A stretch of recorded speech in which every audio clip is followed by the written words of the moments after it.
Back in 2009, an event happened that absolutely shook Bangladesh to its core. The official story called it a mutiny, but a new investigation, well, it suggests it was something far more sinister. So today, we're going to unpack the two sides of a story that has haunted a nation for over a decade. So picture this. It's February 2009. We're at the headquarters of the Bangladesh Rifles, or BDR, right in the heart of the capital, Dhaka. What started as a tense morning was about to just explode into a 36-hour siege of unbelievable violence. 57. When the violence finally ended, that was the staggering cost.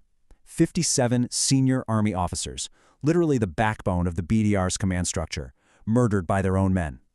A whole generation of military leadership just gone. Now, for years, the story we were told was that this was a violent uprising.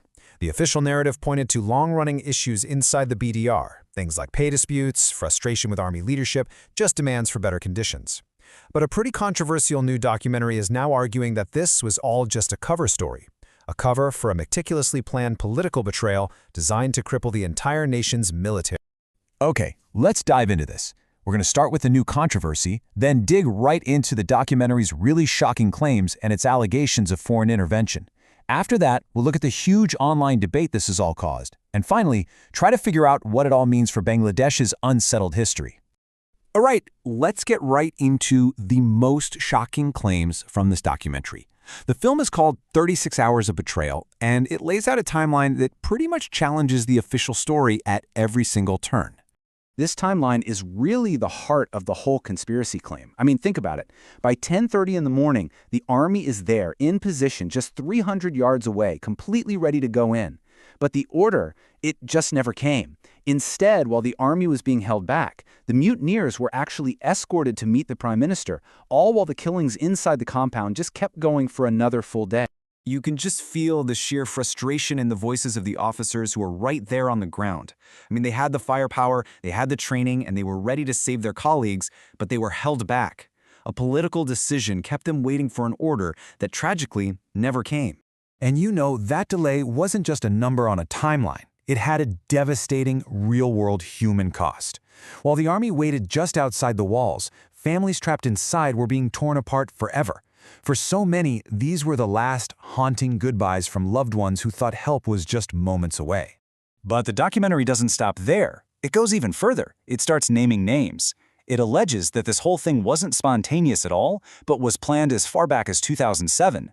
The film claims senior ruling party politicians, people like Barrister Fazle Tapos and Janghir Kabir Nanak, held multiple meetings with the BDR soldiers to orchestrate the entire event. Now here's where it gets even more sinister. The proof for these secret meetings really relied on the testimony of a few key witnesses, but the two most important ones, a local mosque imam and a BDR soldier who could directly link the politicians to the plot, both died under very mysterious circumstances while they were in government custody. Their stories were silenced before they could ever be told in a public court. Okay, but the conspiracy theory, it doesn't just stop at the national border. The documentary also points a finger at a foreign power. According to the testimony of an investigating officer, messages were being sent from Indian BSF posts across the border to BDR outposts. And these messages allegedly warned the BDR soldiers that the Bangladesh army was on its way to kill them, which basically encouraged them to join the rebellion and fight back.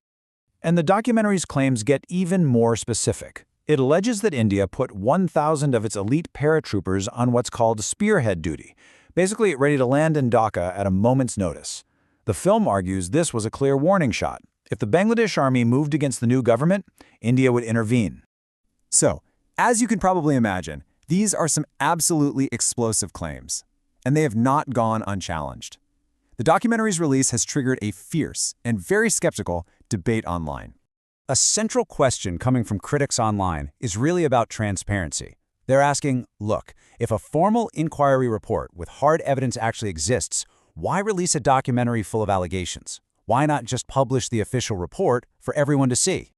Skeptics are also questioning the basic logic here. I mean, the government had been in power for less than a month. Why on earth would they risk absolutely everything by attacking their own powerful military? That's an act that could easily and quickly trigger a coup. And then, of course, you have the allegations that the documentary itself is a political weapon. A lot of people are arguing it's a calculated move by political rivals. specifically designed to discredit the government and put pressure on the current military leadership. So online, the debate has pretty much broken down into 3 different camps. You've got supporters who are convinced this was a deep state conspiracy. You've got skeptics who just dismiss it as propaganda. And then there's a third group who believes the film itself is a calculated political move. The main takeaway here, there is absolutely no consensus on what really happened. And all of this brings us right to the present day, where the BDR Massacre remains one of the most painful and one of the most fiercely contested chapters in Bangladesh's recent history. So in the end, you're left with 2 completely irreconcilable stories. On one side, you have a planned betrayal, a complex political conspiracy involving foreign powers, all to take out the army's leadership. And on the other side, a tragic mutiny, a bloody but ultimately straightforward uprising over pay and conditions that was later exploited for political gain. But the one thing that isn't in dispute is the profound, unimaginable loss. For the families of those 57 officers who were murdered, the political theories and the debates, they don't change the fact that they are still waiting for a truth they can hold on to. And this leaves us with a final, really unsettling question. When a nation's history has 2 completely different versions of the same event, how do we decide what's true? Who gets to write that final chapter? And which story ultimately becomes history?